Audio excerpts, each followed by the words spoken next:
Lycée moderne de Trècheville, il est 10 heures. Les élèves venus de divers établissements de la commune s'adonnent à différents exercices physiques, des lancers de poids à la course de vitesse, en passant par les exercices de gymnastique. Tout y est.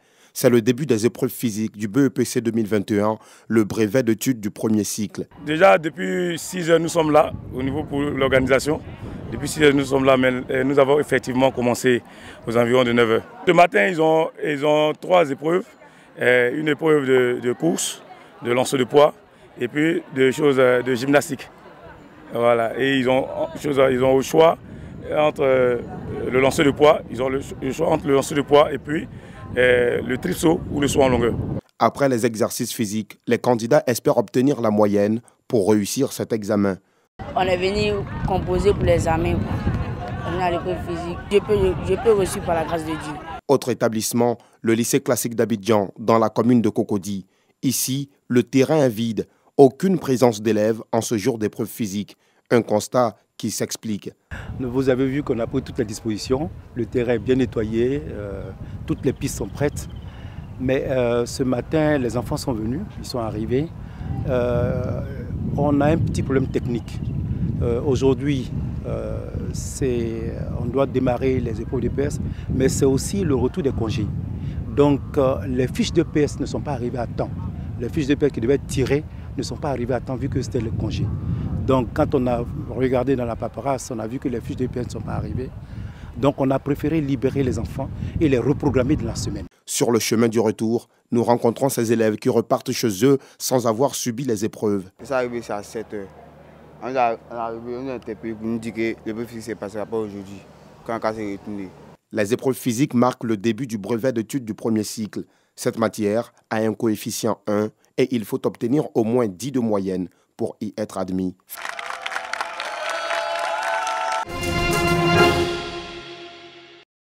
Lui, c'est Djéré Sidibé. La trentaine révolue, ce ferrailleur a été amputé des 2 mains suite à un accident de travail il y a 8 ans. Djéré est père de 6 enfants et son épouse, frappée d'un AVC, accident vasculaire cérébral, séjourne depuis 1 an au village. Quand il fait chaud, c'est son ami venu lui rendre visite qui lui éponge le visage. Mais quand le téléphone se met à retentir, il n'a besoin de l'aide de personne. À cause de son handicap, Djéré, qui était si bon travailleur selon sa mère, est toujours refoulé par toutes les entreprises. Sans bras, que peut-il apporter ? Lui rétorque-t-on. Une situation affligeante pour sa génitrice. Je n'ai pas bénéficié de quelque chose. Quand il a fait l'accident, c'est mon petit frère qui a appelé le chef chantier. Le chef chantier a appelé le propriétaire du bâtiment. Il a expliqué le propriétaire du bâtiment. Il m'a pris, il m'a envoyé à l'hôpital. Il a fait tous les soins. Il a fait tous les soins. En tout cas, mes parents n'ont pas dépensé 5 francs. Il a fait tout. Mes souhaits, on a qu'à m'aider pour avoir les prothèses, pour que je puisse m'aider pour vivre ma famille avec. Comme Djéré, plusieurs personnes vivant avec un handicap peinent à avoir une prise en charge ou un emploi décent. Dans la commune de Yopougon, siège l'ONG Society Without Barriers, Société sans barrières en français. Son directeur exécutif est lui-même une personne en situation de handicap. Adama Yede Sanogo est sourd, mais il s'exprime correctement. Nous nous faisons donc aider par une interprète qui lui transmet nos questions en langage de signes. Adama et son équipe luttent pour une éducation inclusive en Côte d'Ivoire. Jusqu'en 2017, il y avait seulement que 2 établissements officiellement. Ici à Abidjan, l'école ivoirienne pour les sourds et l'Institut des non-voyants qui pouvaient accueillir les enfants sourds et les enfants non-voyants.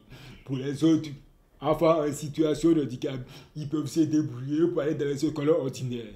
À travers les efforts de son ONG et le soutien de partenaires internationaux, 28 écoles pour les enfants en situation de handicap ont pu ouvrir à Abidjan et à l'intérieur du pays. À Abidjan, 2 écoles ont ouvert dans la commune d'Abobo, une école à Koumassi, 2 autres dans la commune de Port-Boué. Hors d'Abidjan, des villes comme Dabou, Agboville, Yamoussoukro, Oumé, Man, Korogo et Abangourou enregistrent la création d'écoles pour les enfants sourds. Au total, ce sont plus de 600 enfants vivant avec ces handicaps sensoriels qui ont été scolarisés. La loi favorise beaucoup de choses pour les personnes en situation de handicap, mais on n'applique pas. Il y a beaucoup d'instruments juridiques au niveau local. Il y a beaucoup d'instruments juridiques au niveau international que la Côte d'Ivoire a signé et ratifié. Mais on n'applique pas. Il faut mettre dans le plan d'action de l'État des actions concrètes relatives aux personnes en situation de handicap. Et il faut prendre cela en compte dans le budget de l'État.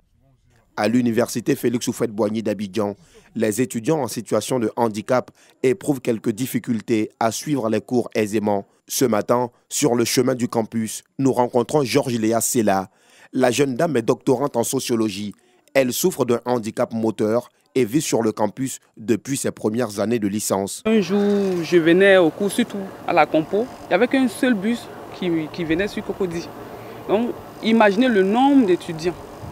J'étais parmi ces étudiants et on m'a dit, comme je suis un cas social, de me mettre devant. Lorsque le bus est arrivé, le rang s'est mélangé. Ils m'ont fait tomber d'abord.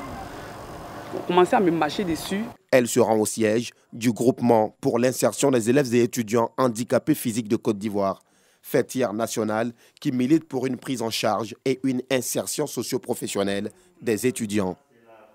Mori Bamba, la trentaine révolue, est le président du dit groupement.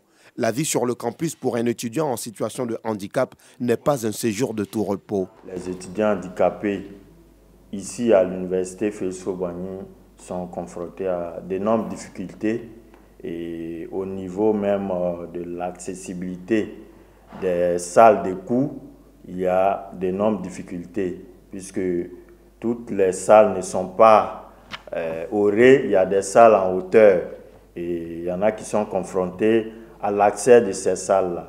Depuis 1998, l'État a initié le recrutement dérogatoire des personnes en situation de handicap dans la fonction publique. À la tête du groupement depuis juin 2019, Mori n'a pu insérer que 60 étudiants sur les 2000 membres que compte son groupement. Un chiffre qu'il juge insignifiant et pointe du doigt le secteur privé. Il y a un décret qui a été pris en mai 2018 et concernant l'insertion des personnes handicapées diplômées dans le secteur privé. Mais jusqu'à actuellement, nous n'enregistrons aucune personne handicapée employée dans le privé à notre connaissance. Les personnes en situation de handicap, il y en a dans toutes les couches de la société. Carole Zézé, épouse Marin, est la présidente de l'Association des femmes en situation de handicap. La liste des difficultés auxquelles sont confrontés ses membres est assez longue. Pour les personnes en situation de handicap physique, les bâtiments ne sont pas toujours accessibles. Pour les personnes de petite taille également. Pour les femmes non-voyantes, c'est pareil. Il n'y a pas de logiciel sur les appareils leur permettant de faire leur travail correctement. Et puis bon, pour les femmes vivant avec l'albinisme, par exemple, il n'y a pas vraiment de mesures exceptionnelles pour les appuyer parce que ce sont des femmes qui ont des soucis avec le soleil. Il y a le soleil qui leur donne le cancer de la peau, donc il n'y a pas de mesures qui soient prises particulièrement pour ces dames-là. En ce qui concerne les femmes bègues, elles sont disqualifiées dans certains concours à cause du bégaiement. Sur le plan intellectuel, la femme en situation de handicap rivalise avec toutes les autres femmes. D'un point de vue intellectuel, je suis tout aussi rentable que mes autres amis, mes autres collègues non handicapés. Mais le fait est qu'il y a des dispositions qui doivent être prises pour les fonctionnaires handicapés. En janvier dernier, 200 personnes en situation de handicap ont été recrutées de façon dérogatoire à la fonction publique. Toute chose qui réjouit Raphaël Dogo, président de la FACI, Fédération des associations pour la promotion sociale des handicapés de Côte d'Ivoire. De bonnes choses ont été faites, mais beaucoup reste à faire. Les recensements généraux de la population de l'habitat, les RGPH, ne prenaient pas en compte la variable handicapée. Mais à partir de 1998, cette variable a été prise en compte. Au niveau juridique également, nous avons un certain nombre d'avantages. On a eu la loi d'orientation en faveur des personnes handicapées. On a la Convention des Nations Unies relative aux droits des personnes handicapées qui a été ratifiée par la Côte d'Ivoire depuis janvier 2014. Le rêve de Raphaël Dogo, c'est qu'un ministère soit dédié aux personnes en situation de handicap. Beaucoup de décideurs pensent que le handicapé, faire une politique d'handicapé, c'est de donner des fauteuils roulants, voilà, etc. Ou bien, je me plaignais à l'époque, on dit non, on apprend le langage des signes à l'INFES, etc. Mais comme je vous ai dit, il n'y a même pas de langue des signes officielle. Donc, quel langage vous apprenez aux gens à l'INFES? Si nous avons une loi d'orientation de 98, nous sommes en 2021. Il n'y a pas eu un seul décret d'application. Donc c'est pour ça, pour nous, il faut renforcer le dispositif institutionnel. Et pour pouvoir mettre ça en route, il est important que le président de la République ait autour de lui un instrument institutionnel sur lequel il va s'appuyer pour lancer toute une réforme. Pour les personnes en situation de handicap, être handicapé, ce n'est en réalité qu'un simple problème physique. Mais le regard de la population, la stigmatisation dont elles sont victimes constitue le grand handicap. Elles souhaitent donc une plus grande sensibilisation pour une meilleure prise en charge et une insertion socio-professionnelle garantie. Malade du corps, certes, mais pas de l'esprit.